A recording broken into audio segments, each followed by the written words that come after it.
अविनाशी होने पर भी भगवान शिव सतत राम नाम का जप करते हैं। महाराज, मेरा प्रश्न है कि जिसकी इतनी अधिक महिमा है,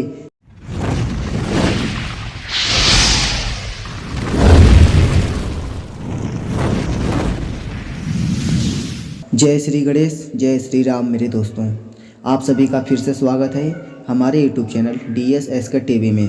दोस्तों, आप लोग के बीच एक और वीडियो लेकर आया हूं और वह वीडियो है तुलसीदास रचित रामायण बालकांड से जुड़ा हुआ है और वह कथा है भरद्वाज प्रश्न, जो तुलसीदास जी ने लिखे हैं रामायण बालकांड में। चलिए दोस्तों, देर न करते हुए हम वीडियो को शुरू करते हैं। और उसके पहले आपसे एक रिक्वेस्ट है कि हमारे यूट्यूब चैनल पर अगर नए हो तो प्लीज़ चैनल को सब्सक्राइब कर लीजिए और बेल आइकन घंटी दबाकर ऑल पर सेलेक्ट कर दीजिए। वीडियो का नोटिफिकेशन आप सभी को मिलता रहेगा।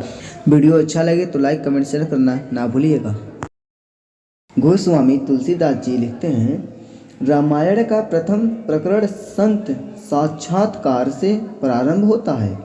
बिनु सत्संग न हरि कथा, बिना सत्संग के हरि कथा का प्रारंभ ही नहीं हो सकता। अपने इस सिद्धांत को गोस्वामी जी स्थापित कर रहते हैं।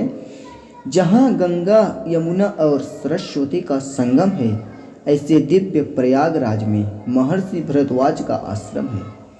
भरद्वाज राम के अतिशय प्रेमी हैं और उन्होंने जीवन में श्रम दम की उपलब्धि की है। प्रति वर्ष लोग माघ स्नान हेतु प्रयाग में एकत्रित होते हैं। समग्र भारतवर्ष के संत वहां आते हैं, पूरे महीने ब्रह्म चर्चा करते हैं, फिर विदा होते हैं। ऐसे एक समय इस पर्व पर महीने भर सत्संग करने के पश्चात संतगण एक के बाद एक भरद्वाज ऋषि से विदा लेने लगे। किंतु जब एक संत विदा लेने के लिए आए तो भरद्वाज ने उनके पांव पकड़ लिए और उन्हें जाने नहीं दिया। वे संत थे याज्ञवल्क्य। भरद्वाज जी ने याज्ञवल्क्य जी से कहा, मैं वर्षों से प्रयाग में रहकर स्नान करता हूँ।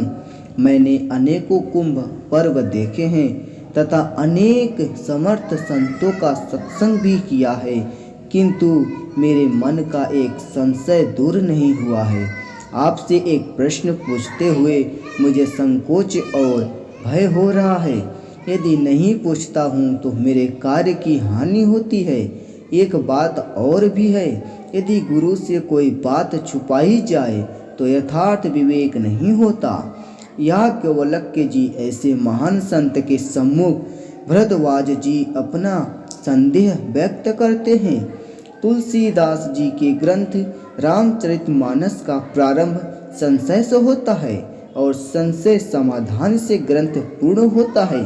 संत के प्रश्न में ही राम कथा का उद्गम है। भरद्वाज जी ने पूछा, महाराज, राम नाम का प्रभाव चतुर्दिक फैला हुआ है।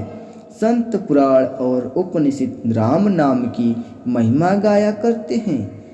अविनाशी होने पर भी भगवान शिव सतत राम नाम का जप करते हैं।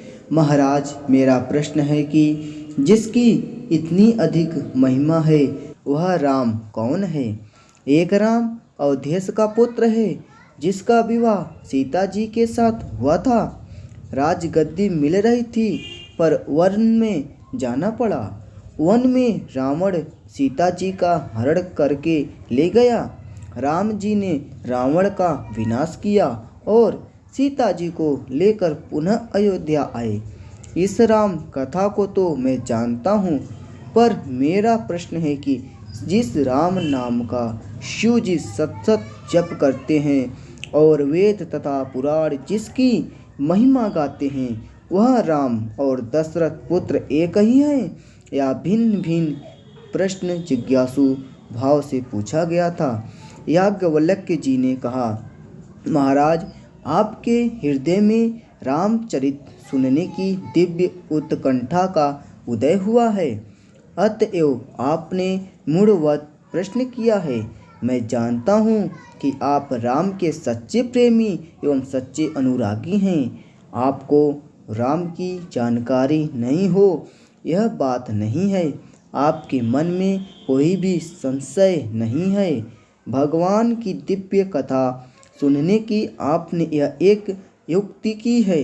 भरद्वाज, आपके ऐसे राम कथा त्रिशातुर को रामचरित सुनाने के लिए मैं अवश्य कथा कहूँगा। याज्ञवल्क्य जी प्रसन्न हुए।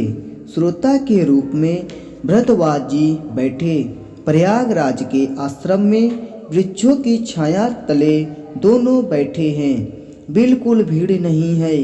शांत वातावरण में कथा का प्रारंभ होता है। जिस समय कथा का आरंभ हुई होगी उस समय प्रयाग की पवित्र भूमि का वातावरण कितना दिव्य रहा होगा। कथा का शुभारंभ तो बताया है, पर याज्ञवल्क्य जी ने इस कथा को संपूर्ण किया हो इसका उल्लेख नहीं है। यह कथा तो आज भी चल ही रही है। वैष्णव की मान्यता है कि अभी भी ब्रज भूमि में नित्य रासलीला होती है। यह हमारी आँखों का दोष है कि हमें वह दिखती नहीं। रास होता जरूर है। इसी प्रकार याज्ञवल्क्य जी की कथा आज भी चल रही है। याज्ञवल्क्य जी की कथा के मात्र श्रोता भरद्वाज जी ही हैं। अपूर्ण प्रसंग तक तो याज्ञवल्क्य जी बीच बीच में भरद्वाज जी को संबोधित भी करते हैं। बाद में श्रोता भगवत कथा में लीन हो जाता है। याज्ञवल्क्य जी को लगता है कि संबोधन करने से कहीं श्रोता की एकाग्रता का भंग न हो जाए, इसीलिए संपूर्ण रामचरितमानस में कहीं संबोधन न करके कथा ही कहते रहते हैं।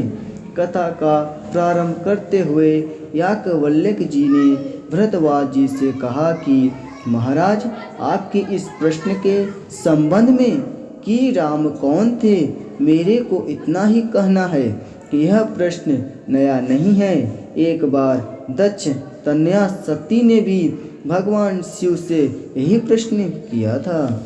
सती जी के समाधान हेतु भगवान ने जो कथा कही थी मैं उसका वर्णन करूँगा। मैं तो इसे पुनः प्रकाशित कर रहा हूँ।